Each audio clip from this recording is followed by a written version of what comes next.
அதிமுகவிலிருந்து விலகியவர்களை கட்சியில் மீண்டும் சேர்க்கும் எண்ணம் இல்லை என்று அக்கட்சியின் பொதுச் செயலாளர் எடப்பாடி பழனிசாமி திட்டவட்டமாக தெரிவித்துள்ளார். கோவை விமான நிலையத்தில் செய்தியாளர்களை சந்தித்த எடப்பாடி பழனிசாமி விலகிச் சென்றவர்களை கட்சியில் மீண்டும் சேர்த்துக் கொள்ள அதிமுக கார்ப்பரேட் கம்பெனி கிடையாது என்று கூறினார். பெரும்பான்மை தொண்டர்களின் எண்ணமாக பொதுக்குழுவின் ஒருமித்த தீர்மானத்தோடுதான் அவர்கள் விலக்கப்பட்டதாக சுட்டிக்காட்டிய எடப்பாடி பழனிசாமி அவர்களை கட்சியில் மீண்டும் சேர்க்கும் எண்ணம் இல்லை என்று உறுதிபட தெரிவித்தார். சசிகலா அதிமுகவின் உறுப்பினரே இல்லை என்றும் அவர் எப்படி கட்சியை ஒன்றிணைக்க முடியும் எனவும் எடப்பாடி பழனிசாமி கேள்வி எழுப்பினார். அதிமுகவுக்கு என்று சில விதிமுறைகள் இருக்கின்றன. அந்த விதிமுறைப்படி தான் கட்சி நடத்துவோம்.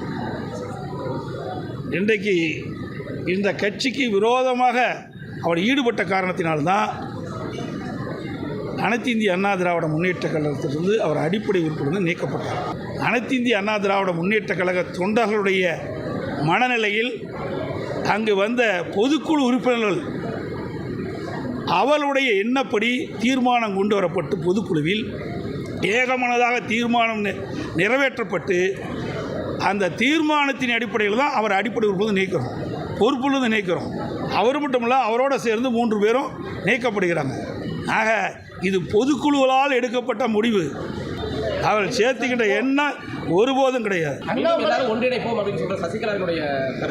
எங்கே ஒன்றிணைப்பு? அவையில கட்சியில் இல்லையே, அவர்களே உறுப்பினரே இல்லை, அவர் எப்படி போய் ஒன்றிணைக்க முடியும்?